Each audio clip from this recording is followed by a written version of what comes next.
grabación y nuestra presentación del grupo de tertulia sobre filosofía de la ciencia, Filociencia, que es, pues, este es un espacio de diálogo y comunicación virtual en el cual se conversa sobre diversos temas relacionados con la filosofía de la ciencia, su historia, sus debates y controversias, sus relaciones con la filosofía de la teología, de la tecnología y la sociedad. Es una actividad de extensión del grupo de investigación Filociencia. ¿Cómo se puede participar? Mediante exposiciones, diálogos y debates alrededor de documentos leídos previamente por los participantes. ¿Y para qué? Para informar, sensibilizar y difundir este campo de conocimiento al público en general que pueda estar interesado. Estos encuentros los realizamos todos los jueves de 3 a 5 de la tarde, hora colombiana. Si alguno de ustedes que ve este video desea tener mayor información, puede comunicarse a uno de los siguientes correos: l8ar@unbosque.edu.co o bastidasastrid@gmail.com. Es así como entonces hoy vamos a dar inicio a nuestro encuentro semanal con respecto a nuestro tema para la tarde de hoy, la cual se titula "Comenzó la vida en la Tierra en un pequeño estanque tibio". De aquí entonces vamos a tener algunas hipótesis sobre las cuales podemos dialogar y podemos intervenir entre todos. Bienvenidos. Tienen la palabra, no sé si creo que Francisco, para que nos hagas la introducción. Muy bien, este es un documento, artículo que traduje de la obra Science in Dispute, volumen 1, de las páginas 33 a 40. El título del artículo en inglés es Did Life on Earth Begin in the Little Warm Pond? Que, como lo dijo Astrid, es la pregunta si comenzó la vida en la Tierra en un pequeño estanque tibio. Entonces, en ese sentido, el artículo presenta dos hipótesis. Una primera hipótesis es afirmativa. Dice, sí, la teoría de que la vida comenzó en un pequeño estanque tibio cuenta con pruebas que la respaldan en una serie de experimentos, y las teorías contrapuestas son más problemáticas. La hipótesis 2, que se contrapone a la primera, por supuesto, niega esa primera hipótesis y señala, no, la vida comenzó en la superficie durante el periodo conocido como bombardeo pesado tardío, o comenzó, es otra posibilidad, en un ambiente protegido, lejos de la superficie y de los impactos devastadores. Dentro de estos planteamientos, entonces, hay unas palabras claves que vamos a señalar, que van a ser tocadas a lo largo de la conversación. Tenemos una primera clave en términos de palabras, que es aminoácidos. Vamos a entender aquí, para los efectos de esta conversación, que aminoácidos son compuestos de carbono complejos, cadenas largas, que forman proteínas, que son moléculas que son un poco más cortas, y otras moléculas importantes para la vida. Voy a corregir, los aminoácidos son moléculas cortas que configuran moléculas más largas de tipo complejo, que son las proteínas, y también otras moléculas que son importantes para la vida. Ahí se está refiriendo a los ácidos ribonucleico y desoxirribonucleico. El otro término es las condritas carbonáceas.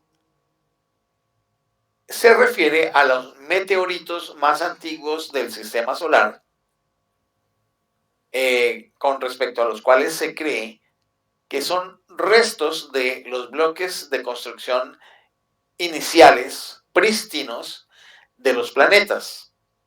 También pueden ser ricos en aminoácidos estos meteoritos. Respiraderos hidrotermales. Se refiere a ubicaciones en el lecho marino cerca de los centros de expansión donde el magma debajo de la superficie calienta el agua a alta temperatura, el agua marina de la profundidad de la superficie del mar, y sale a chorro a la superficie. Sostienen ecosistemas prósperos estos respiraderos en el fondo marino profundo, que de otro modo sería estéril. Viene la expresión maria. Maria se refiere a las áreas oscuras de la Luna, que son grandes cuencas de cráteres llenas de lava enfriada. Viene del latín para la palabra mar. Y tenemos una última que se llama árbol de la vida, que es una herramienta conceptual utilizada por los microbiólogos para estudiar las relaciones genéticas entre organismos. Se compone de 3 ramas. Este árbol, el componente de los organismos eucariotas, las bacterias y las arqueas. Todos estos términos van a ser utilizados dentro del planteamiento de las distintas hipótesis que aquí se tienen en cuenta, que están reunidas en 2 grandes hipótesis, como ya lo señalé. Eso sería lo que inicialmente diría con respecto a las palabras claves. Ahora bien, vamos a hacer una presentación breve sobre el tema en discusión.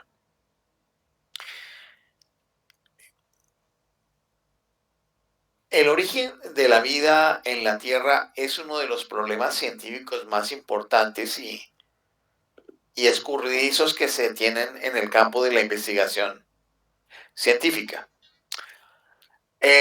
Los trabajos y esfuerzos que se hacen por comprender el origen de la vida se han visto muchas veces trastocados por una insuficiencia en la acumulación de pruebas.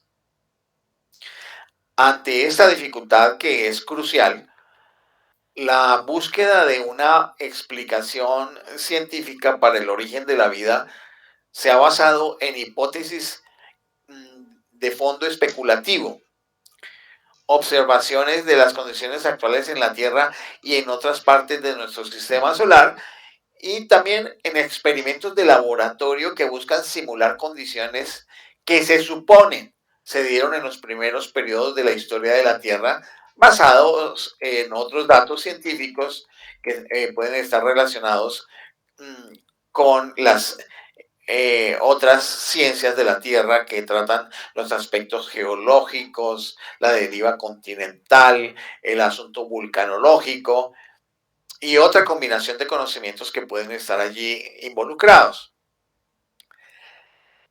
Mientras esto sucede en el campo estrictamente científico con el propósito de buscar explicación, los filósofos naturales anteriores al desarrollo de la ciencia consideraron el problema del origen de la vida de una manera particular. Fue Charles Darwin quien primero planteó una explicación para el origen de la vida que está en consonancia con el panorama más amplio de la evolución de la vida en la Tierra. Darwin sugirió que los productos químicos simples en cuerpos de agua pequeños o poco profundos podrían formar espontáneamente compuestos orgánicos en presencia de energía calorífica, de luz o de electricidad en rayos que pudieran formarse dentro de la atmósfera. Estos compuestos orgánicos podrían haberse replicado y evolucionado para crear formas más complejas. E indudablemente, pues esta hipótesis tiene un componente especulativo que es totalmente a priori, es un supuesto de mucha base metafísica, pero que podría tener algún sentido explicativo. El pequeño estanque cálido de Darwin sigue siendo una de las explicaciones más sugerentes sobre el origen de la vida. Es, es sorprendente, pero es así.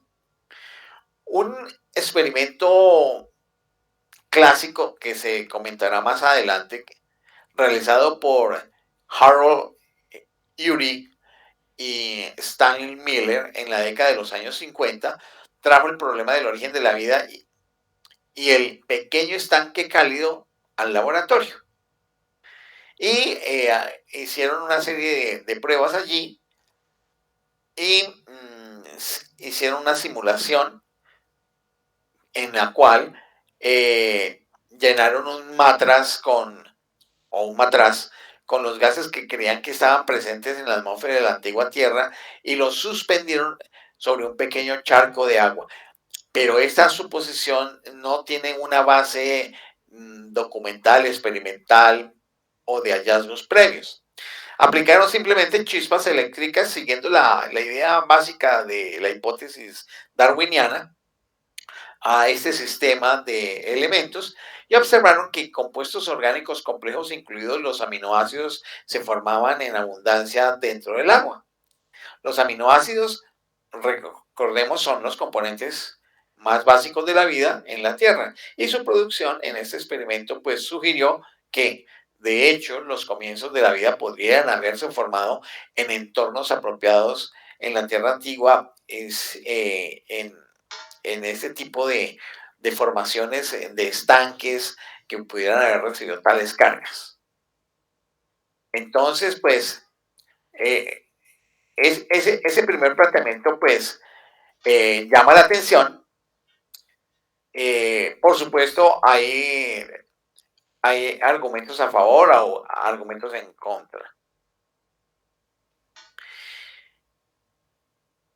También está la idea de que los bombardeos en la Tierra antigua por parte de meteoritos y cometas puede explicar también el origen de los aminoácidos, tal como pudieran haberse formado en otras partes del sistema solar y hubiesen sido transportados aquí por estos corpúsculos que viajan entre los planetas.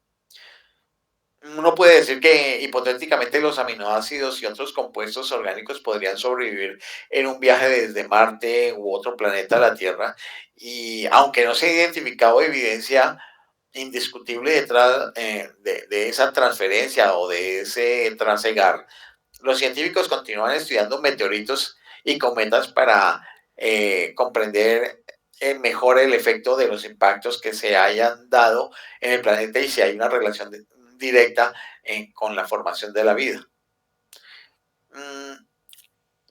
Otro de los elementos que también se tienen en cuenta para el estudio del origen de la vida está en aquellas áreas de la Tierra que se acercan a las más duras condiciones que probablemente pudieron estar presentes en la Tierra primitiva, al investigar regiones cercanas a las grietas volcánicas en el fondo del océano y en pozos subterráneos profundos. Los científicos han encontrado microorganismos que son capaces de sobrevivir a temperaturas muy altas, que probablemente caracterizarían la superficie de la Tierra antigua. Son los organismos termófilos e hipertermófilos. Bien, estas son como las ideas generales que se pudiera decir que plantea la discusión sobre el origen de la vida. Ya después vendrá la defensa de la primera hipótesis, la afirmativa, o de la que se contrapone la negativa con relación a la formación de la vida en sitios de estanques que hayan sido bombardeados por rayos, luces y rayos ultravioletas, carga eléctrica y energía solar. Básicamente esa sería la presentación general del problema. Muchas gracias por esta introducción, presentando pues en términos generales lo que está expresado en estas dos hipótesis. Y precisamente hablando que estamos refiriéndonos a hipótesis y que definitivamente pues la ciencia como tal tiene sus bases o su forma de hacer una argumentación y construir estos argumentos a partir de hipótesis es que de una u otra manera pues digamos que tiene como esos elementos valiosos en el hecho de la forma tan estructurada y tan argumentada que resulta siendo una teoría como la planteada por Darwin, ¿no?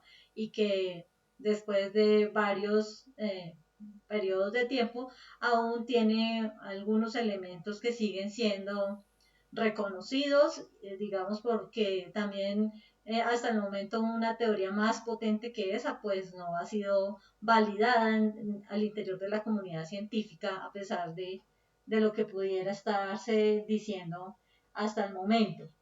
Y hablando específicamente de la primera hipótesis y con base en el experimento clásico que estabas mencionando de Urey y Miller, tengamos en cuenta que esta hipótesis o experimento se plantea hacia 1950. Estamos hablando ya aproximadamente 50 años después de la muerte de Darwin. Darwin vivió entre 1809 y 1882, 80 años, hacía que ya no estaba Darwin. Entonces, ¿qué significa esto? Pues de la potencia que todavía o de la validez que se da sobre su hipótesis y su argumentación, y con ello pues lo que también vemos es que con respecto a esas incógnitas que el ser humano se plantea, como es el origen de la vida, también, bueno, otros elementos que hemos hablado en otras tertulias, pero para este caso, el del origen de la vida, definitivamente la única manera que se ha encontrado para trabajarla es a partir de experimentos que tienen como base o de experiencias que tienen como base hipótesis. Hipótesis que como tú ya lo decías, pues tienen también un trasfondo de orden metafísico, pero que son los que hasta el momento nos han presentado como los argumentos más fuertes. Y específicamente ese experimento que hicieron estos dos investigadores, pues se refiere a ese ejercicio de tratar de buscar la aplicación de chispas eléctricas para observar en este matraz, observar cómo esos compuestos orgánicos complejos que incluían allí o que incluidos los aminoácidos tratan de mostrar cómo se forma la abundancia de ciertos componentes o compuestos al interior de esa agua. Entonces, aquí lo que vemos es que sigue siendo un vacío. Aquí se ven lo original o los elementos de base, pero no se puede entender o no permite explicar como una siguiente fase y que diga, bueno, esto siguió avanzando o siguió produciendo mayores resultados para poder como decir en definitiva sí se puede decir que estamos hablando de un proceso evolutivo, sino que más bien con ese modelo o experimento que se tiene ahí, lo que se precisa o se evidencia es la producción de estos aminoácidos y con ello pues la explicación queda como apenas en un inicio de camino. Lo que me llama la atención de esto es precisamente que nosotros vivimos hoy, por ejemplo, en una experiencia de avances científicos, tecnocientíficos y que trata de hacerse publicidad sobre el asunto, pero en el sistema educativo se siguen manteniendo las mismas enseñanzas a partir de las mismas hipótesis y de las mismas experiencias, lo que pues también en esto que nosotros tratamos de hacer, que es en la formación o en la divulgación de pensamiento científico, pues encuentro que no es lo más afortunado, dado que pues de lo último que se haya podido hacer o generar uno, o que definitivamente se ha tomado tan cómodamente esta hipótesis, una, o dos, las nuevas hipótesis que de alguna manera entran a refutar o a poner un poco más en evidencia los vacíos que se presentan por esta hipótesis, pues no se divulgan, por ejemplo, en la población educativa. Y si nosotros lo que estamos buscando es que haya el crecimiento o se eleve el nivel de pensamiento de la población, creería que con este tipo de ejercicios no es gran aporte. Es como, como digamos, como a partir de hacer una reflexión con respecto a este tipo de información que ha quedado solamente en el ámbito de la divulgación y sobre todo para los espacios educativos. Y por el otro lado, pues yendo directamente a la experiencia, a la narrativa que tenemos, a la exposición, perdón, que hay aquí sobre el experimento que hicieron Urey y Miller, pues que encontramos que puede en este sentido verse que en la forma como fue evolucionando o se consolidó lo que hoy llamamos como el sistema de vida que tenemos en la Tierra, pues que estaba compuesto pues por determinados elementos químicos como el dióxido de carbono y nitrógeno, que en sí mismo pues son una mezcla de metano, hidrógeno y amoníaco que utilizaron ellos para hacer una prueba de tipo hipotético. Y que con ello pues lo que hicieron fue ver esas posibilidades de cómo abundan esos tipos de condiciones y que los llevaron también a pensar, bueno, entonces en otros ambientes, como digamos el fondo de los mares, ¿cómo pudo entonces evolucionar esas formas complejas, incluidas pues otras como las proteínas y todo lo que es este código genético, cómo está estructurado en otro tipo de condiciones del ambiente? Específicamente, uno de los sitios que ha llamado mucho la atención o de los ambientes que ha llamado mucho la atención para indagar acerca de estos procesos ha sido el fondo marino, por las condiciones en que está también conservado allí, unas características y unas condiciones. Y precisamente vamos a ver si puedo presentar una imagen que tengo aquí de una exposición que amablemente el profesor Luis Eugenio Andrade diseñó para una exposición que hizo el día de ayer y que me parece que viene muy al caso para el tema que nosotros estamos abordando hoy. Permítanme entonces un momento. Allá ya la tengo, aquí ya se las puedo. Ventana. A ver si la logro presentar para compartirla con los que estamos aquí en la tertulia. Bueno, no. Posiblemente de la grabación sí lo estén viendo, pero no puedo hacer que aparezca en la... Bueno, lo que buscaba con mostrar esta imagen es que precisamente cómo allí se han conservado durante periodos largos en la historia de la vida humana, de lo que se conoce de la historia de la vida en el planeta, pues hayan unos rasgos o unas condiciones que todavía nos permiten mostrar algunos aspectos de cómo muy seguramente fueron las condiciones originales. Y que eso pues también es lo que ha permitido como hacer unos supuestos de esa propuesta o de esa hipótesis sobre cómo a partir de un pequeño estanque tibio que tiene unas condiciones climáticas específicas pudo haber ayudado a que se generara ciertos desarrollos de la vida o de la evolución de ese código genético de las especies, sin con ello decir que pues es la última experiencia o la última palabra.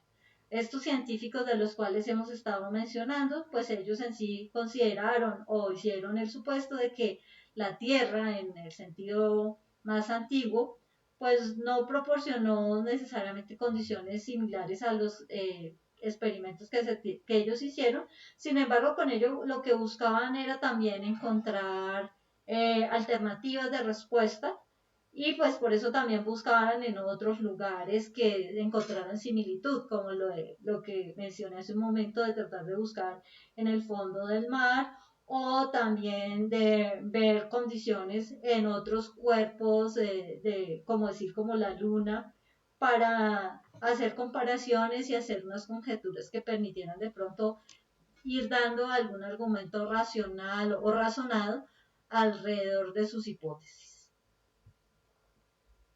Esto es como lo que pues, podría decir hasta el momento, partiendo del modelo o del ejemplo que hacen estos dos investigadores.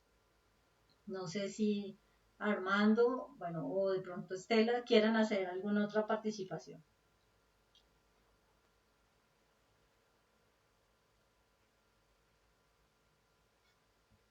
¿No? O no sé, Francisco, si quieres. Hola. Armando. Listo. Ya.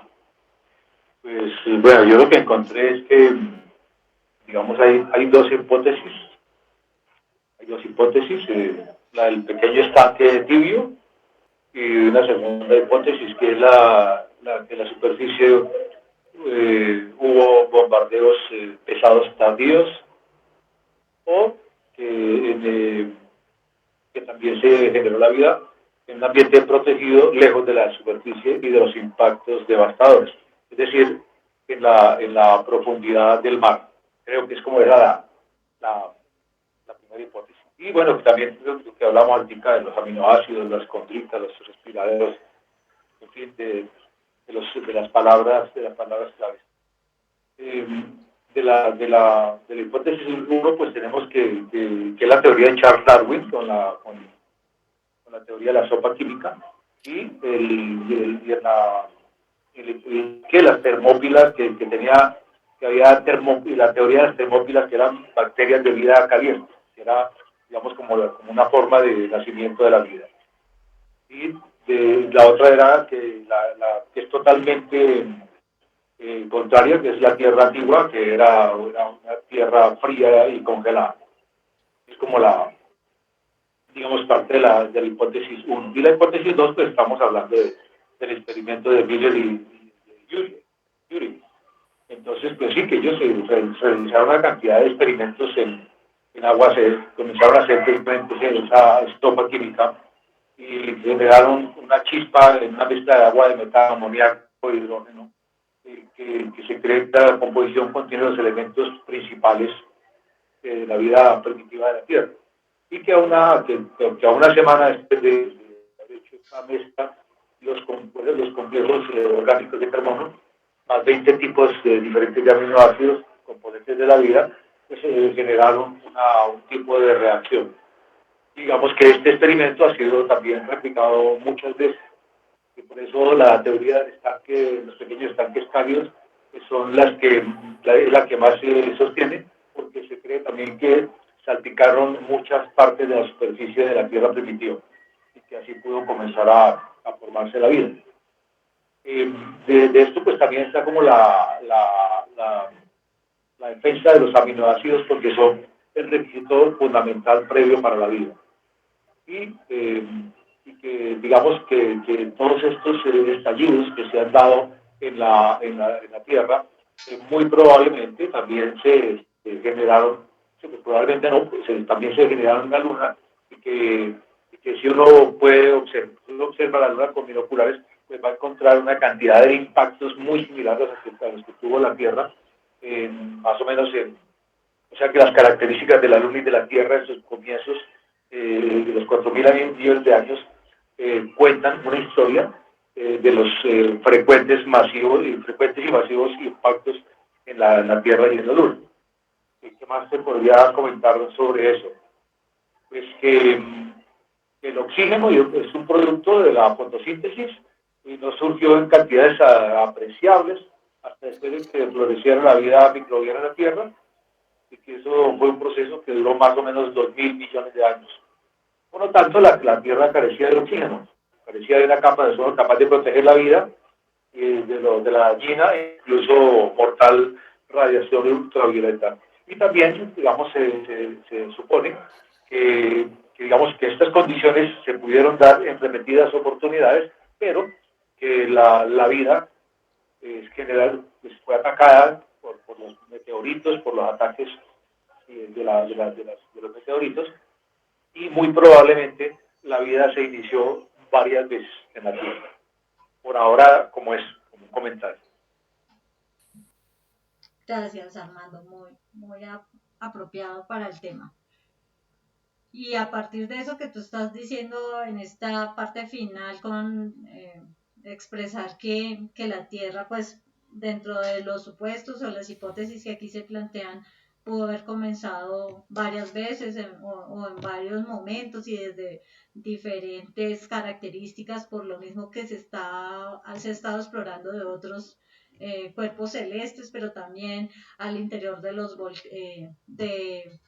del fondo marino, observando las erupciones volcánicas que allí se presentan, o también tratando de buscar características o rasgos que genéticamente caractericen el sistema vivo, y esto ha llevado a que los científicos construyan lo que o hayan diseñado algo que se conoce como el árbol de la vida de carácter genético, el cual busca con esto mostrar cómo se relacionan tanto los grupos de organismos y cómo podrían haber evolucionado a partir de ancestros comunes más simples, de tal manera que la rama más antigua de la vida parece incluir organismos, los que se habían ya mencionado, los termófilos, y que prosperan en los ambientes cálidos de la Tierra actual.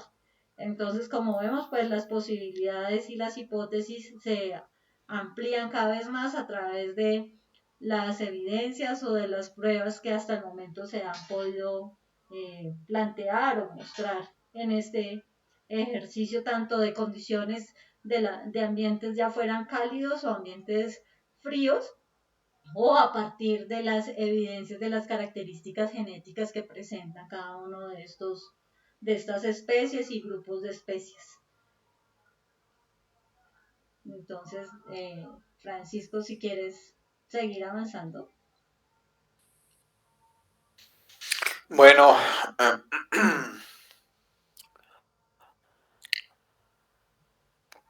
podemos entonces, dentro de la hipótesis de la uno, su defensa, se puede decir que si la teoría de que la vida comenzó en un pequeño estanque tibio, cuenta con pruebas que la respaldan, pues, de una serie de experimentos, y las teorías contrapuestas son más problemáticas, pues vamos a mirar. Como ustedes ya lo dijeron, es la mejor teoría que tenemos actualmente. Este pequeño estanque cálido tiene evidencia de apoyo en una serie de experimentos. Sin embargo, el origen de la vida está empañado por la incertidumbre y se desconocen los mecanismos precisos por los cuales las sustancias químicas básicas se pudieron haber unido para formar organismos complejos. Esa falta de evidencia de la Tierra antigua significa que es posible que nunca sepamos con precisión cómo comenzó la vida. Sin embargo, de todas las teorías especulativas, es la más prometedora, como ustedes ya lo dijeron. La vida, considerada como una sopa química. En el debate moderno sobre el origen de la vida, que fue inaugurado por Darwin, pues se plantea esta idea de una sopa química en una carta que Darwin le escribió a un colega científico donde estaba haciendo la conjetura de que la vida se originó cuando los químicos estimulados por el calor, la luz y la electricidad comenzaron a reaccionar entre sí. Con el tiempo, estos compuestos se volvieron más complejos y eventualmente se convirtieron en la vida. Aquí hay que ver filosóficamente cómo hay una suposición de que la vida va de lo simple a lo complejo. Y a partir de eso es que después en los años 50 lo que hace Urey y Miller es plantear eso, y de alguna manera hay una conexión entre la suposición darwiniana y los resultados obtenidos experimentalmente por parte de Urey y Miller. Hay otros experimentos, como los realizados por Sidney Fox, que demostraron que los aminoácidos podrían coagularse en cadenas cortas de proteínas.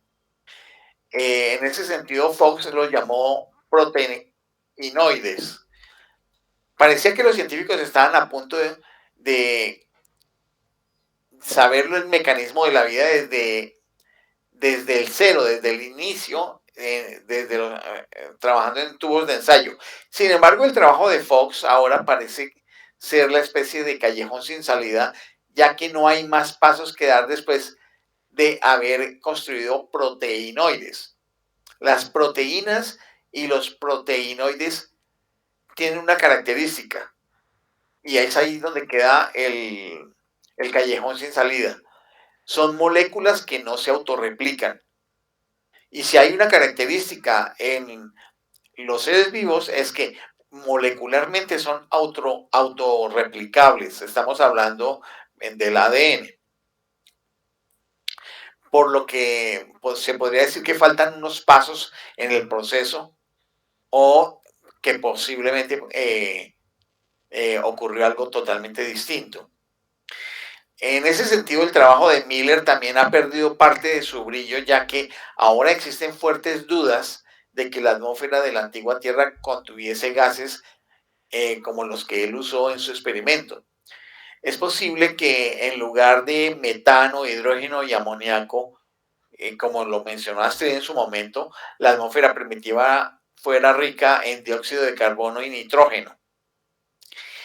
Puede decirse que incluso si los aminoácidos fueran comunes en la Tierra primitiva, aún queda la cuestión de cómo estos compuestos simples dieron lugar a una complejidad magna para la vida, dentro de la cual pues está el ácido desoxirribonucleico, ese ácido que tiene una doble hélice que contiene el código genético. El ADN no puede replicarse sin proteínas que hagan la catálisis para poder hacer la transformación molecular de nuevas combinaciones y duplicaciones. Tampoco se puede replicar si no hay enzimas, que también son moléculas complejas que contribuyen al proceso de multiplicación o duplicación del ADN. Pero el problema es que el ADN está formado por esas proteínas. Esto lleva a una especie de paradoja de que ¿qué fue primero, las proteínas o el ADN? O la ADN y después se formaron las proteínas. Lo que dice el artículo que sería como la paradoja del huevo y la gallina. Hay una posible explicación, y es que antes del mundo del ADN, seguramente pudo haber una etapa intermedia, y algunos científicos han sugerido que ese papel hubiese correspondido al llamado ARN, el llamado ácido ribonucleico, que sería, digamos, como la ficha que faltaría en ese rompecabezas. El ácido ribonucleico es similar al ácido desoxirribonucleico, pero está hecho con un azúcar diferente. El azúcar del ácido ribonucleico es la ribosa, distinto del ADN, que es glucosa, y es además el ribonucleico, el ácido ribonucleico es monocatenario, o sea, son cadenas de una sola cadena. En cambio, el ADN es bi o dicatenario, son dos cadenas que están unidas. que forman la llamada doble hélice. El ácido ribonucleico copia las instrucciones del ADN y las transporta a las fábricas químicas que producen proteínas en la célula. El ácido ribonucleico puede haber venido primero antes que el ácido desoxirribonucleico. El mundo del ácido ribonucleico puede haber proporcionado una fuente a la complejidad del ácido desoxirribonucleico. Sin embargo, este ácido ribonucleico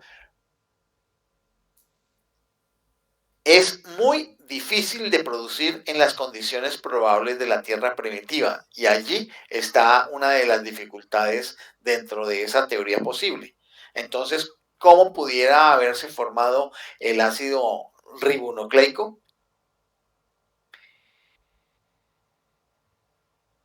Solamente se ha encontrado que hay duplicación del ácido ribonucleico cuando en los laboratorios, con muchas intervenciones de los científicos, se hace para que casi que artificialmente se pueda generar una replicación del ácido ribonucleico, lo cual lleva a que el sostenimiento de la teoría de que el ácido ribonucleico es intermedio a la aparición del ácido desoxirribonucleico queda totalmente difusa o desprestigiada, porque habría que hacer muchas ayudas de tipo químico para que pudieran replicarse las cadenas de ácido ribonucleico que posteriormente hubiesen evolucionado al desoxirribonucleico, lo cual lleva a que la teoría de pronto no tiene sentido.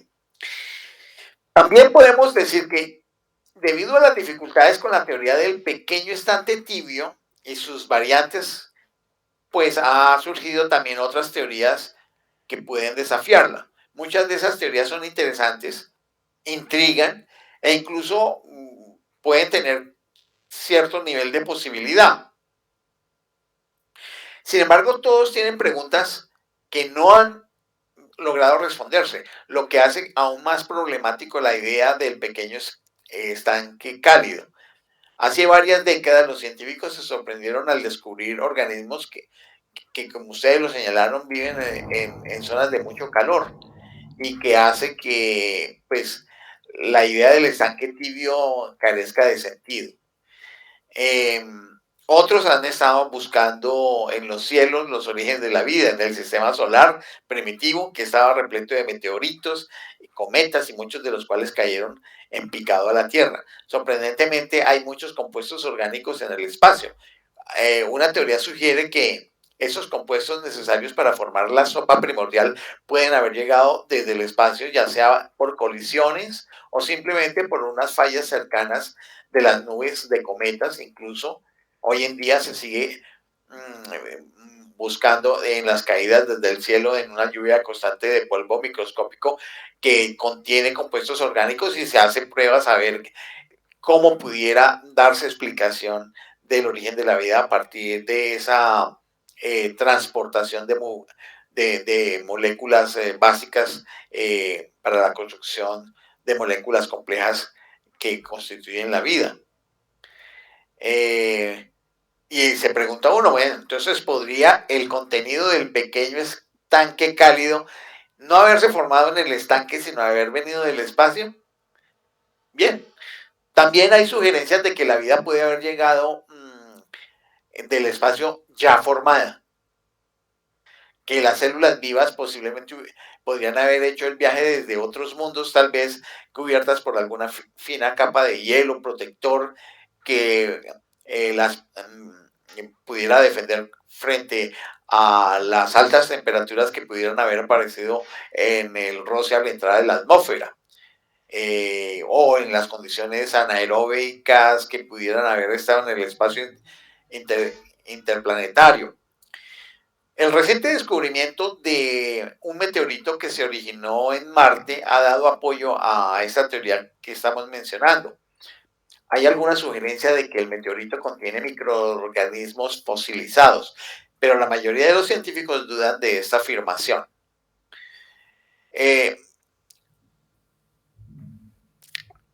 Sin embargo, pues es mucho más probable que la colisión de cometas y meteoros haya obstaculizado el desarrollo de la vida en vez de haber ayudado a crearla.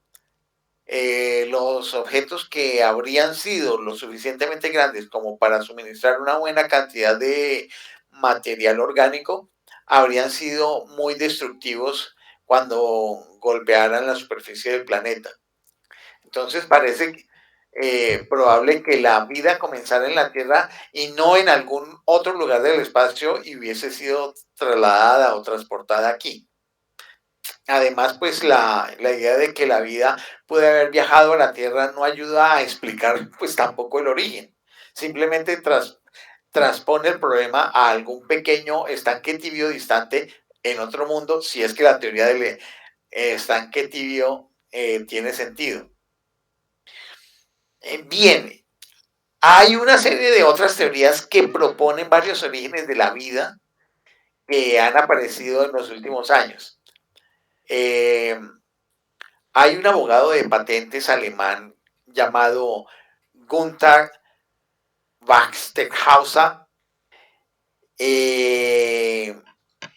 con un doctorado en química orgánica, quien sugirió que la vida comenzó como una película en la superficie del oro de los tontos, ese mineral que llamamos pirita y que brilla como si fuese oro, pero que lo llaman el oro de los tontos. Algunos pequeños experimentos le han dado cierta credibilidad, pero la idea aún se encuentra en una etapa que es de mera especulación. El azufre es el ingrediente clave en algunas otras teorías, como la teoría del tioéster de Christian de Dube. Los trioésteres son compuestos con base en el azufre, que Dube especula que pueden haber sido una fuente de energía en las células primitivas. Pero ahí no se habla nada de cómo se configuraron las células primitivas, sino que de una vez aparecen las células. En el llamado exudado primitivo de Dube, los tioésteres podían haber desencadenado reacciones químicas similares a las del metabolismo celular moderno, dando lugar finalmente al ácido ribonucleico. Sin embargo, pues nuevamente hay una falta de evidencia experimental de apoyo y solamente son hipótesis. Obsérvense todo el conjunto de hipótesis y los muy pocos hallazgos experimentales de conexión de la formación de moléculas, y todas a partir de especulaciones también. Entonces, si ustedes se dan cuenta, todas estas teorías sufren los mismos problemas que acosan a la interpretación estándar del estanque tibio, es decir, la dificultad de pasar de un simple proceso químico a organismos que sean autorreplicantes, organismos que tengan una constitución básica, y estoy hablando no de organismos multicelulares, no, unicelulares, que tengan una estructuración autorreplicante. Seguimos hablando a nivel de autorreplicación, pero de moléculas. Y ahí está el callejón sin salida. Mucho menos tenemos explicación para nivel de autorreplicación de organismos. Luego, esto muestra cómo todas esas teorías todavía están en mera especulación y son supuestos, básicamente. Al final de cuentas, uno puede decir, filosóficamente hablando, que son las distintas teorías son, al fin de cuentas, nuevos giros en el concepto original del pequeño tanque cálido. Se cambian los componentes o las mecánicas, pero la idea sigue siendo como semejante. Entonces, algunos estanques pueden ser hirvientes, otros pueden ser fríos, pero solo unos pocos ofrecen formas completamente diferentes de ver el origen de la vida. Si bien algunas de esas teorías tienen algunos puntos fuertes, aún tienen que proporcionar evidencia sólida para respaldar la especulación que ellas poseen. Ninguno de ellos ha ganado suficiente apoyo como para derribar la idea básica que generó Darwin. Pero cabe decir, puede ser que sea una mala señal siempre pensar en la idea del estanque cálido, pero es la más creíble que tenemos hasta el momento. Yo la dejo ahí en términos de el conjunto de defensas con respecto a la hipótesis del estanque cálido. Excelente como pues acabas de seguir dándonos más pistas sobre los argumentos y alrededor de las distintas hipótesis en relación al estanque cálido para dar una explicación lo más fiable o creíble posible, ¿no? Porque definitivamente en ninguna de ellas se encuentra como una construcción argumentativa definitiva. A partir de los hallazgos siempre hay unos grandes vacíos sobre los cuales no se pueden hacer todas esas conjeturas que como expectativa seguimos teniendo como grupo humano, como la población que está habitando este planeta y que está buscando respuestas a las preguntas de su origen, y muy seguramente que el día que eso también se encuentre permitiría dar una mayor argumentación sobre cómo podría también desaparecer en definitiva este sistema como lo conocemos en el sistema vivo.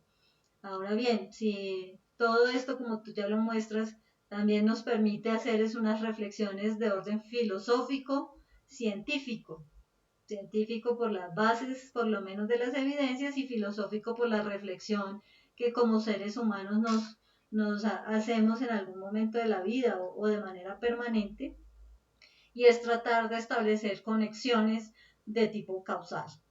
Entonces, esas conexiones también podrían, en la manera como lo hemos ido examinando, podrían plantear otro tipo de inquietudes, y es si el camino que hemos tomado como estudio científico sea el que nos esté ayudando o no, y cómo eso también ha generado pues que otras posibilidades y tratar de construir otros modelos como el que precisamente mmm, plantea el profesor Eugenio Andrade a partir de lo que explican otros científicos como Margulis, y que hoy se conocen, pues esto lo voy a mencionar en forma general porque creo que nos serviría para solo para dejarlo enunciado, y es poder entenderlo como un sistema vivo que lo han denominado el holobionte. Y entonces por eso estoy refiriéndome a que el sistema causal posiblemente sí nos ha dado algunas interpretaciones, pero siguen siendo incompletas. Y que pues esta propuesta del holobionte, que si es posible en otra ocasión lo desarrollemos, pueda ser como una alternativa o una secuencia a esta temática que hoy me parece muy valiosa, en el sentido de que definitivamente el espíritu humano, en su sentido de la reflexión y de la búsqueda de respuestas sobre su origen, pues ha encontrado apenas estas alternativas con hallazgos y con evidencias muy reducidas. Sin embargo, también con ello se han podido encontrar algunas maneras con las cuales hacer propuestas para temas de otras áreas de la investigación en el campo de la vida, ¿no? De cómo poder, por ejemplo, hacer modificaciones a la genética y poder perfeccionar algunas situaciones o, o fragilidades que tiene el desarrollo biológico de ciertos grupos de individuos de especies diferentes, pasando por las ratas, los humanos, donde se hacen pequeñas experiencias, pero con unos resultados interesantes. Yo creo que además de esa pregunta como visión filosófica, es lo que ha ayudado a mantener el interés en los grupos humanos por hacer indagaciones que abren nuevas oportunidades y nuevas posibilidades. Y precisamente también en esa misma línea es que se ha tratado de organizar como una explicación de un origen común, y ese origen común lo que ha permitido, por lo menos de manera hipotética, explicativa y con ciertas evidencias, hablar como de una trifurcación entre bacterias, arqueas y eucariotas, lo que hace ver que pues no del todo estas son caminos que del todo estén cerrados, sino que a la vez van ofreciendo alternativas para explicar otro tipo de situaciones, como es el hecho también de buscar encontrar una forma de cómo decirnos a nosotros mismos cómo estaría posiblemente organizado el sistema vivo. Pues hombre, eso que tú señalas, Astrid, me hace ya no mirar con respecto a las teorías que estamos discutiendo según el artículo, motivo de lectura, sino en relación al problema filosófico de la mirada de esos artículos, de ese artículo sobre esas teorías. Y yo creo que sí, es muy pertinente lo que tú has dicho. El asunto es que en una visión analítica de la ciencia, que sería la visión analítica de la ciencia, que está muy influenciada por las concepciones clásicas del empirismo y del positivismo eh, lógico, empirismo lógico. Esa es la visión analítica, que consiste en ver la totalidad de un problema como algo que se puede fraccionar para mirarlo en detalle en términos de análisis y en relación de causalidad. De alguna manera tú ya habías mencionado el asunto de las relaciones de causalidad. Pues ese enfoque, que es el que ha manejado todas estas teorías que hemos estado presentando y que tienen sus dificultades y sus problemas, hay un paradigma que es distinto y tú lo has sugerido. Creo que tímidamente yo voy a ir un poco más allá, Astrid. Y si quieres después intervenir nuevamente para decirlo sin ningún ambaje, pues hacerlo. Es que hay una propuesta que fue muy valiosa, que fue de Lynn Margulis, una bióloga que fue siempre inconforme, estudiosa, que vio las cosas de una manera distinta, como contracorriente con respecto a la mayoría de los biólogos de su tiempo, que ella es básicamente de la segunda mitad del siglo XX, ¿sí? Lynn Margulis. Y ella vio el enfoque de los estudios de la vida con una visión sistémica y compleja. Entonces, el punto de hablar del origen de la vida como de organismos unicelulares separados unos de otros es un enfoque epistémico que no tiene mayor sentido en la visión de Margulis, porque Margulis dice es que son escenarios de interrelación de múltiples organismos que configuran una totalidad ligada que evoluciona, llamemos al mismo tiempo, son coevolutivos. Y en ese sentido, la formación de lo vivo no puede haber sido de organismos unicelulares o particulares, sino una dinámica de relaciones de múltiples compuestos. En ese sentido, es posible que la idea de esa sopa primitiva o del estanque tibio no tenga ningún sentido. Y ya yo lo había sugerido al principio, que de pronto esa idea darwiniana, de por sí, la idea como partida de base de partida, en vez de ayudar, problematiza una búsqueda que sea más cierta, que tenga mayor verosimilitud acerca del origen de la vida. En el caso de Lynn Margulis, plantea es que hay una relación total entre distintos tipos de organismos en distintos niveles y escalas de existencia y evolución, y que conforman una totalidad de relaciones y que entre ellos se maneja un equilibrio dinámico y sistémico que hace que entonces el concepto de la vida no se pueda concebir como algo separado de lo demás, sino que es una dinámica interactiva de multiconformidades y de reciprocidades con equilibrios dinámicos. Y en ese sentido, ahí sí que podríamos decir que todavía estamos muy lejos de poder encontrar cuál pudo haber sido el origen de la vida en el planeta, en ese sentido. Aunque las ideas, por ejemplo, del árbol de la vida, que todavía no lo hemos tocado, donde están los organismos procariotas, los bacterios y las arqueas, pudieran darnos algunas ideas, porque sí posiblemente pudo haber sido el tipo de organismos iniciales, pero no de manera separada, sino como una dinámica de interacción entre ellos en la Tierra, en los primeros tiempos de la Tierra, donde se pudo establecer el fenómeno de la vida. Entonces, pues yo creo que sí era valioso eso que tú señalaste y que tiene sentido poderlo aquí mencionar. Muy, muy interesante, sí, precisamente porque además eso alentó a otros, digamos, como una perspectiva de la filosofía de la ciencia, a tratar de ver que en su obra, en una de sus obras que tiene que ver con los microorganismos, explica o hace ver que hay otros elementos que por tratarlos también de ver de forma macro, en lo micro podían encontrarse explicaciones.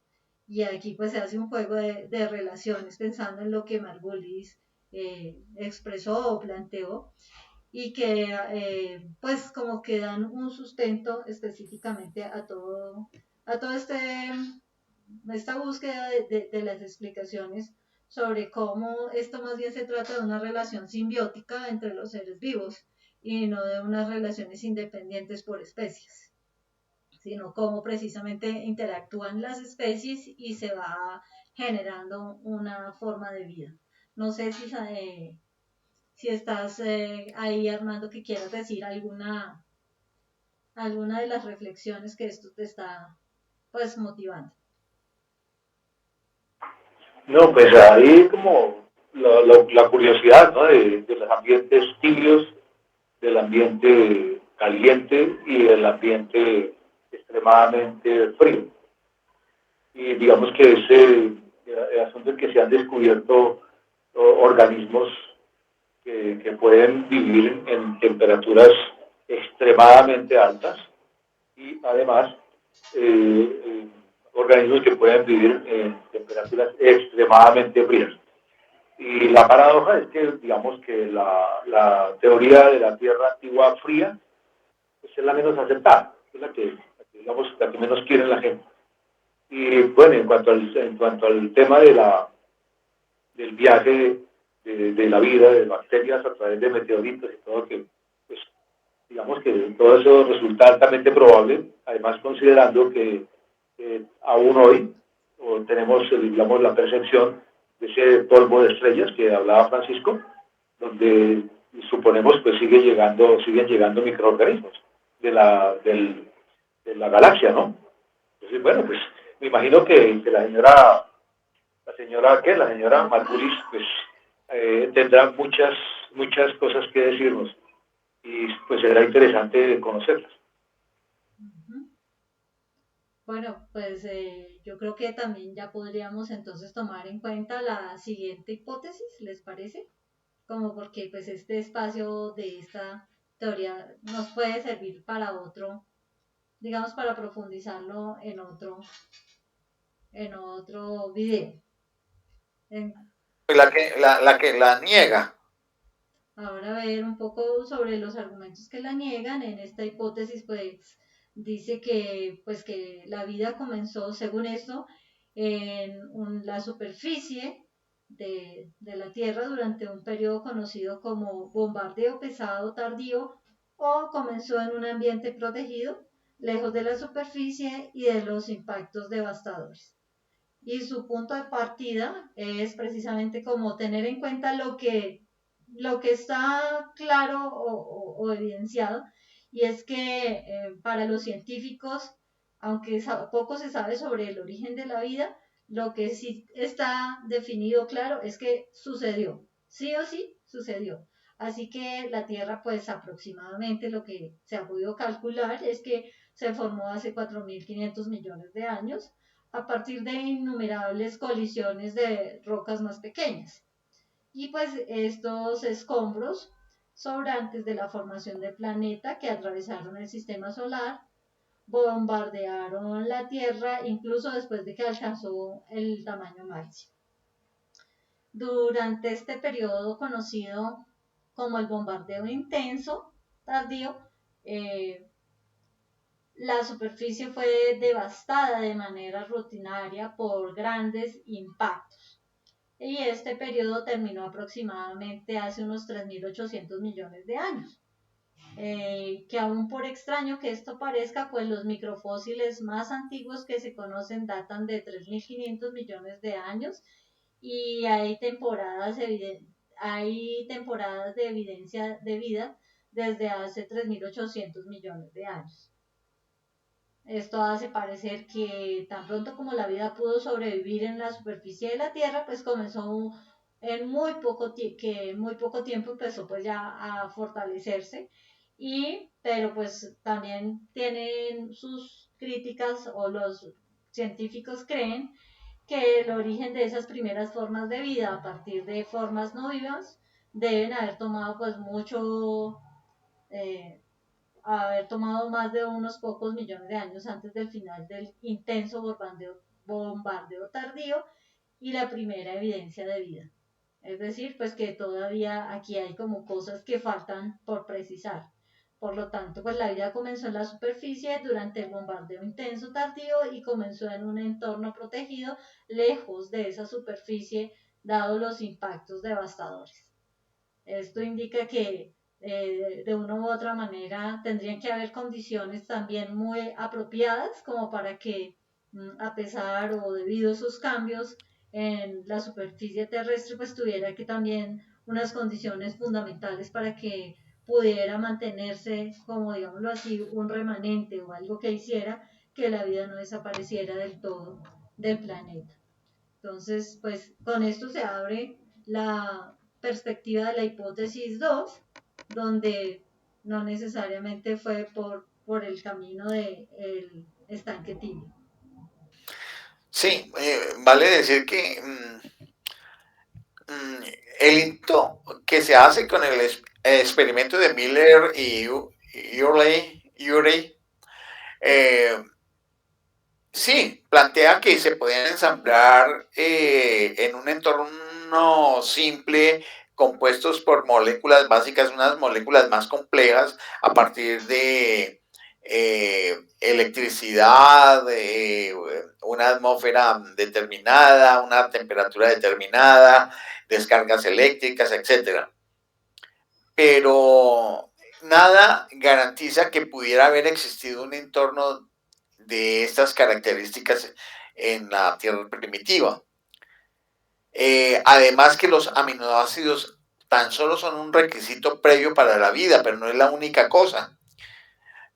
Hay una buena fuente de elementos que también tienen que ver con alimentos, energías y lo que es más importante, la ubicación lo suficientemente estable como para permitir la organización de las moléculas en la vida.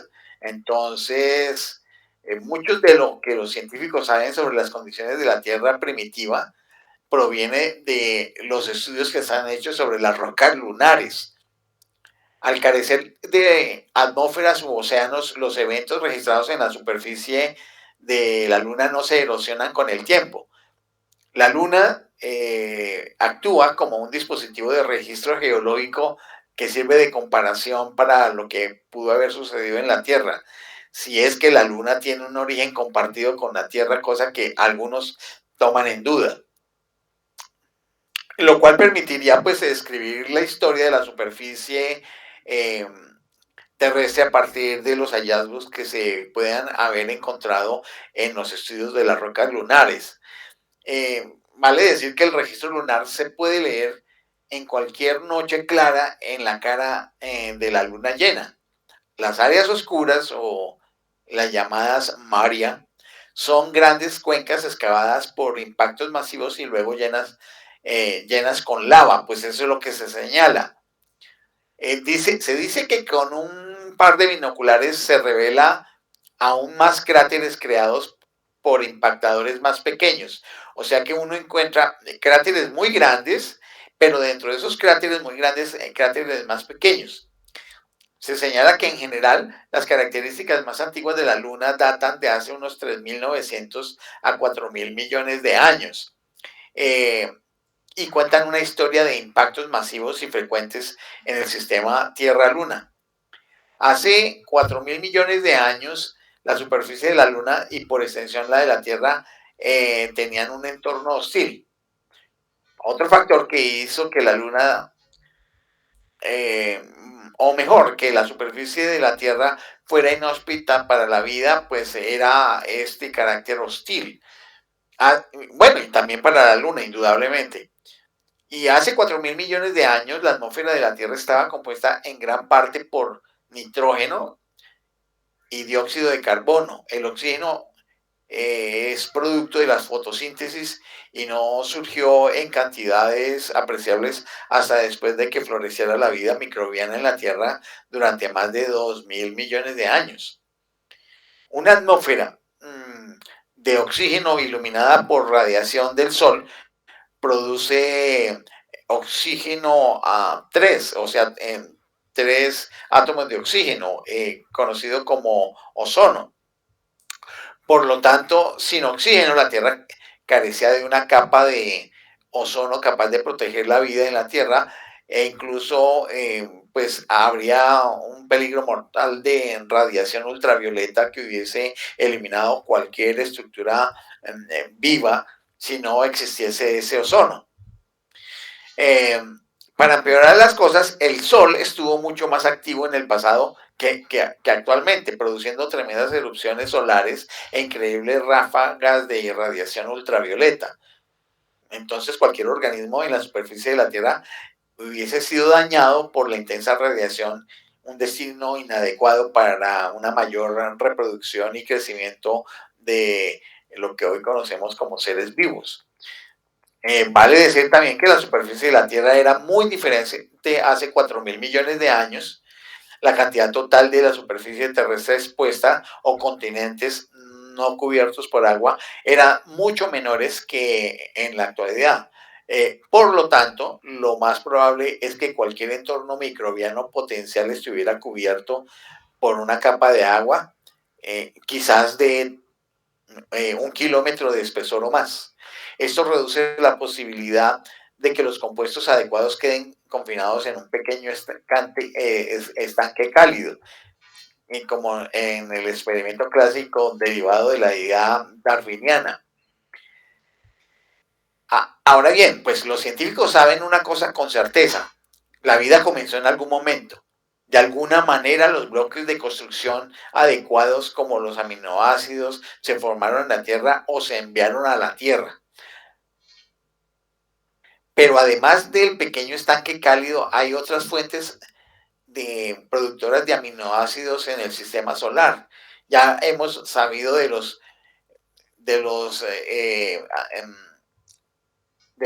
meteoritos llamados condritas carbonáceas.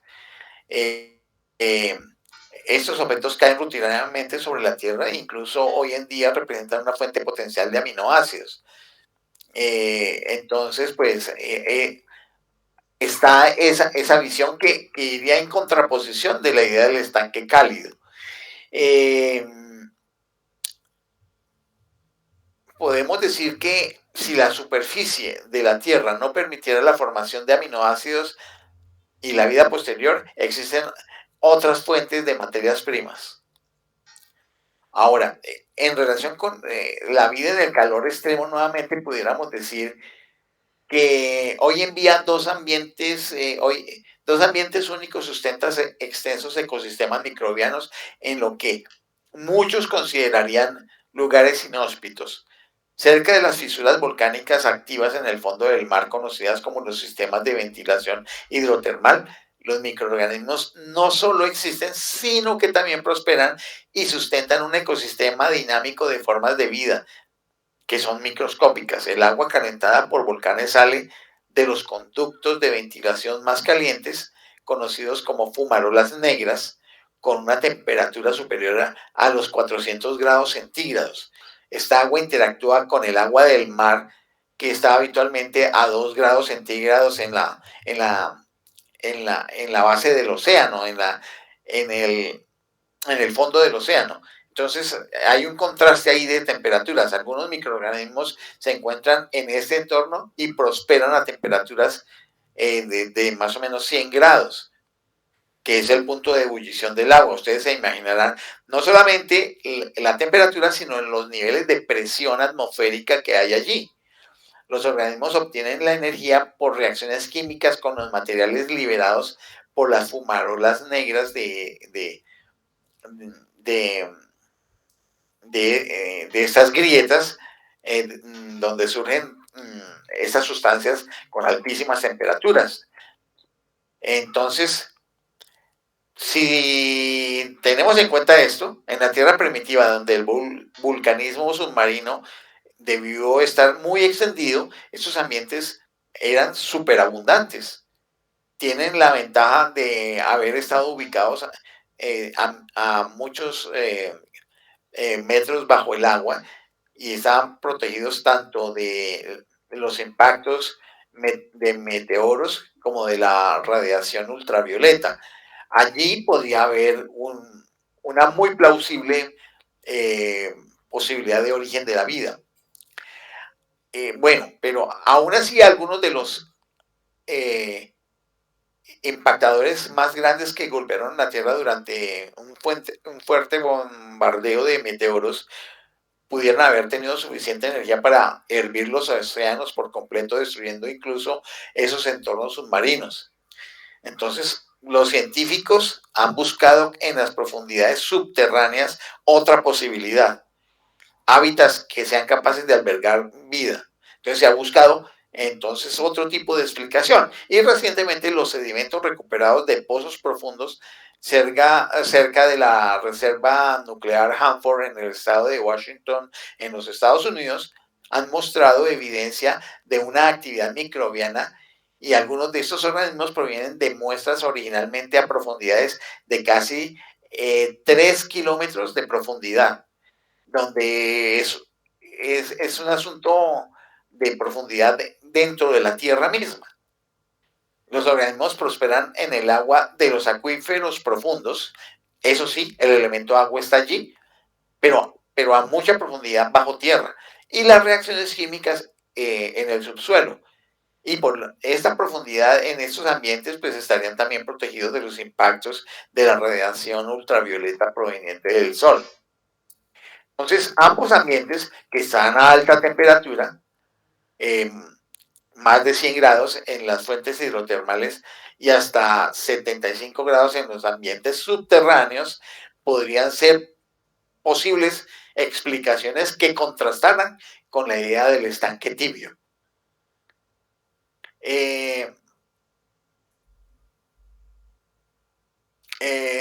Pues aquí ya ustedes los mencionaron, están los organismos termófilos y de los hipertermófilos.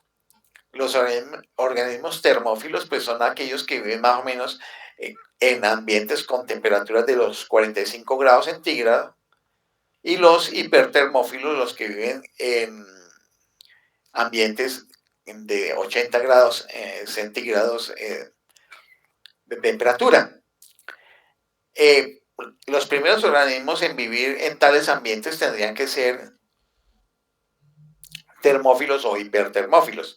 Por lo tanto, si los organismos que vivían en la Tierra primitiva eran tolerantes al calor, es probable que se originaran en alguno de estos dos ambientes que acabo de señalar, de las profundidades del océano o de las profundidades de los acuíferos en tierra. Vale decir que los científicos no tienen muestras de vida de la Tierra primitiva, pero el código genético de todos los organismos contiene restos de los primeros organismos. Al estudiar las diferencias en los genes entre organismos, los científicos pueden determinar cómo una especie se relaciona entre sí, qué organismo evolucionó a partir de cuál y qué tan estrechamente están relacionados. Al trazar las diferencias genéticas entre los organismos, los científicos han construido un árbol de la vida de tipo genético que relaciona todas las especies entre sí.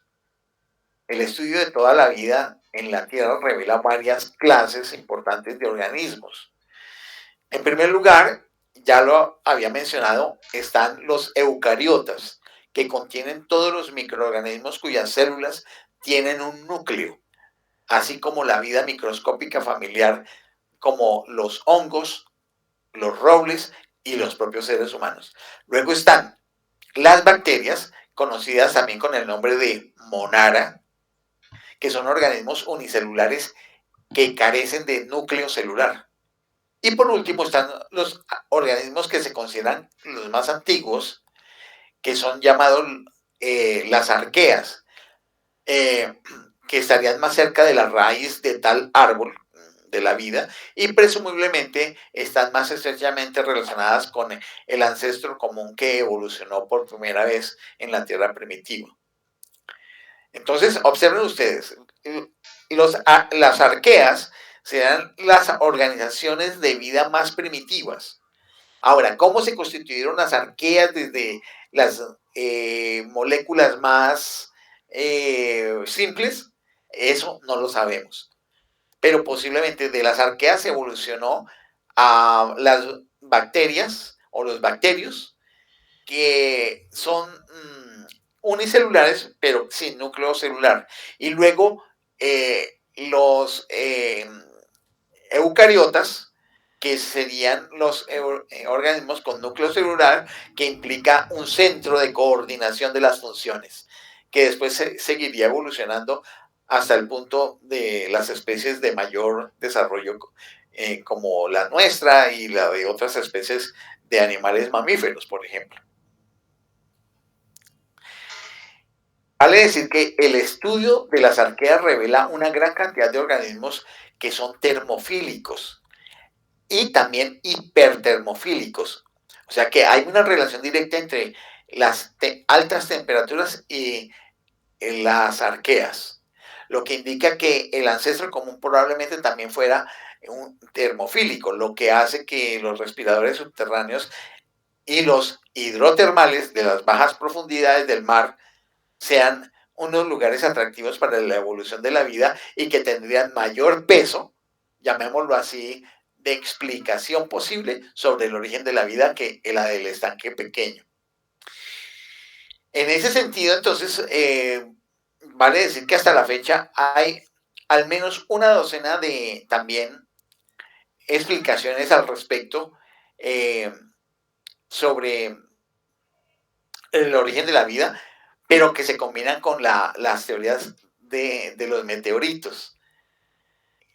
Observen que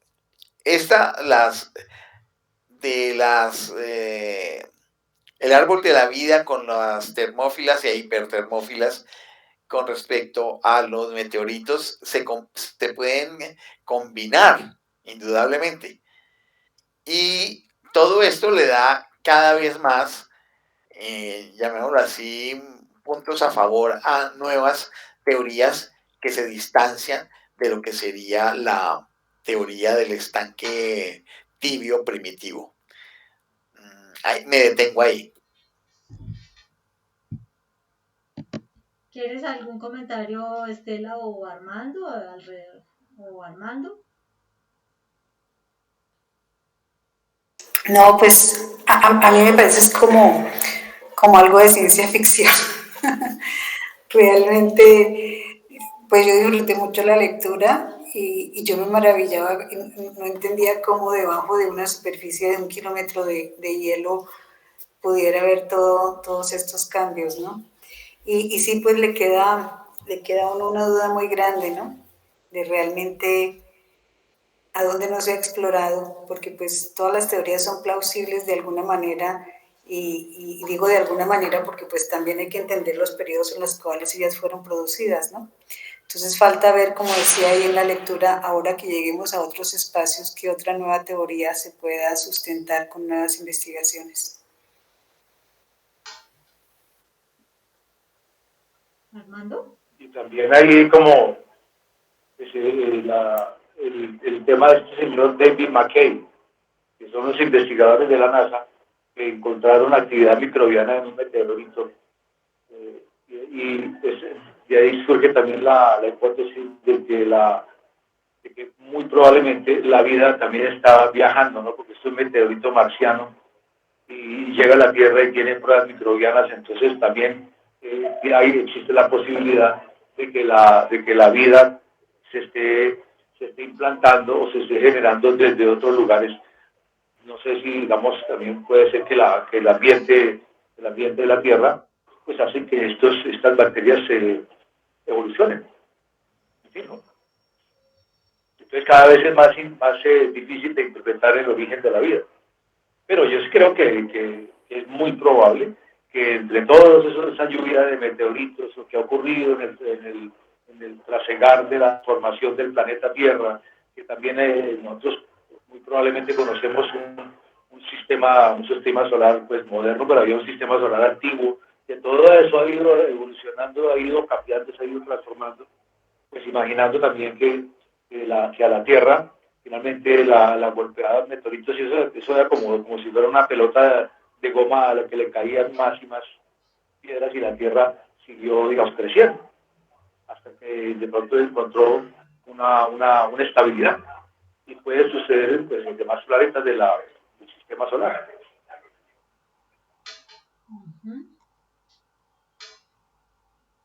Pues lo que va mostrando es que también desde esas diferentes hipótesis y diferentes corrientes, lo que también puede hacer ver es como en otro apartado de la lectura dice que pues que la Tierra y todo lo que es el sistema vivo pudo haber empezado varias veces y desde diferentes condiciones, lo que a mí me genera pues como una satisfacción en considerar que puede ser más enriquecedor de lo que hasta cierto momento uno había entendido con lo poco que había estudiado al respecto. Y eso de tener como más posibilidades para enriquecer estas hipótesis, pues también abre como una posibilidad a la forma de cómo nos pensamos a nosotros mismos, cuando en ocasiones a veces bueno, en momentos históricos, pero también en momentos personales, nos ponemos en el centro de la situación o en el centro de las circunstancias, entendiendo que en esta red de relaciones muy seguramente solo somos una parte de la red, y esa parte no necesariamente como sistema vivo, como sistema que conocemos aquí, es una de las tantas opciones y posibilidades que también posiblemente se estén formando en este momento en el universo en su totalidad, como esa inmensidad de la vida y de la inmensidad que es la producción de la vida, para no reducirlo a términos de cómo lo hemos entendido los que estamos aquí en la Tierra. Y tal vez esto tan solo sea un avistamiento con todo lo que aquí se ha explorado a grandes rasgos, de que definitivamente tiene que haber muchas más posibilidades, o es posible que hayan muchas más posibilidades de orígenes de la vida que estén por conocerse, por explorarse, por al menos construirse como hipótesis a partir de evidencias, que cada una de estas han sido evidencias pues muy pequeñas, esfuerzos muy grandes, evidencias muy pequeñas, pero que nos estén también es haciendo ver que lo que tenemos por recorrer como reflexión, como experiencia de lo vital y de lo humano, está abriendo cada vez más puertas, más niveles de pensamiento y quizás más niveles de creación de vida en muchas otras posibilidades que, que enriquezcan también la reflexión y la filosofía de la ciencia. Hay un asunto que también me parece de alguna forma paradójico, y es que la Tierra es receptora. Siempre nos llega la piedra marciana con bacterias, siempre nos llega el meteorito, y pensemos también que muy probablemente pues toda la galaxia y otras galaxias, porque hoy en día no solamente existe esta galaxia, es porque hay muchas galaxias a través de las cuales estén viajando diferentes formas de vida, diferentes, y que no, curiosamente somos en este momento receptores. No me imagino el momento en que dejemos de serlo, ¿no? Porque si me llega un pedazo de Marte, ¿qué tal que vaya un pedazo de la Tierra y sabe para dónde? Eso puede ser, me suena pues curioso, ¿no? Y como que ese movimiento planetario, esas rotaciones, toda esa cuestión, digamos, electromagnética que se da en el universo, pues definitivamente en sí misma es vida, porque es un movimiento interplanetario. Y eso es vida, los planetas giran, los meteoritos vienen, van, etcétera. Eso es vida, pienso, pues. diferentes formas de manifestación, expresiones de vida, pero son vida. Ujú. Y con base en esto que planteaste ahorita, Armando, de relación de la exploración en otros planetas o de lo que nos puede llegar y que la Tierra es receptora de ello, pues el mismo documento nos plantea que desde esa perspectiva podría decirse que hay dos ubicaciones dentro de este sistema solar, por hablar solo del sistema solar, además de la Tierra, pues que son lugares probables para buscar vida hoy. Y una puede ser también el hecho de buscar en Marte, donde los ambientes subterráneos que son similares a los que se encuentran en la Tierra pueden ofrecer información muy importante. Una de las lunas llamada Europa, de las de Júpiter, pues también que está compuesta por un núcleo rocoso rodeado por una capa de agua líquida y de hielo. Eso también es como una explicación. Y los respiraderos hidrotermales pueden existir debajo de esa superficie de la capa de hielo de 1 kilómetro de espesor del fondo del océano. Y así que si se encuentra vida en cualquiera de esos lugares, es probable que la vida también comenzó en ambientes hidrotermales o subterráneos de la Tierra. Es tratando de encontrar como otras hipótesis o explicaciones que a partir de las experiencias que se han tenido desde la Tierra y de pruebas que también hasta el momento han podido realizar en Marte o en Júpiter, pues nos vayan dando señales para entender más allá de esa red de relaciones de la vida misma, de cómo se forma toda una red de conexión interplanetaria y del universo, lo cual pues sigue siendo una cosa fascinante también para el estudio, para la divulgación, para la reflexión, y creo que con esto también se dan nuevas herramientas o mayor amplitud para la posibilidad de la reflexión y la formación de pensamiento científico para las nuevas generaciones.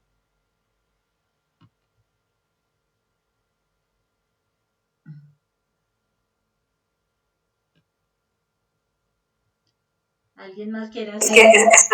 que es todo un mundo de posibilidades, o sea, es como todo lo que la imaginación nos posibilite, como algún día estábamos hablando de esto mismo que yo les decía, que cuando yo era chiquita yo pensaba que nosotros estábamos en el estómago de alguien porque mi mamá me contaba que en mi estómago había bacterias que se comían la comidita. Entonces yo le decía, mamá, ¿y nosotros estamos en el estómago de quién? Pero sí, y también leerlo, pues para mí fue muy gratificante. Cuando yo era chiquita había una película que se llamaba, una serie de televisión que se llamaba Vía de las Estrellas, y era eso, ¿no? Era ir viajando con la vida y se encontraban cualquier cantidad de formas de vida y es como estar abierto a esa posibilidad, o sea, pues uno nunca puede saber qué formas de vida puedan existir, ni tampoco ser tan egoístas de pensar que nosotros somos la única, ¿no? Bueno, de hecho sabemos que no somos la única, pero ni tampoco pensar que las únicas que creemos como vida, y acuérdense todas las veces que estuvimos leyendo sobre qué era la vida, sea esta que conocemos aquí en el planeta Tierra, ¿no? Entonces, pues, lo que la imaginación y las posibilidades de comprensión nos permitan. Bueno, yo les agradezco. De Sí, mi ¿no? parte, debo retirarme. Que tengan una buena tarde. Felicidades, que estén muy bien. No, Gracias. Francisco, un abrazo, que estés bien. Chao. Bueno, muchas Gracias. gracias a todos por este tiempo tan Chao. agradable. Bueno, Chao. No, chao. chao, chao, Chao, Estela, chao, se chao, Astrid. cuidan. Chao, Abrazo para las Armando, dos. chao, Astrid. Chao, chao.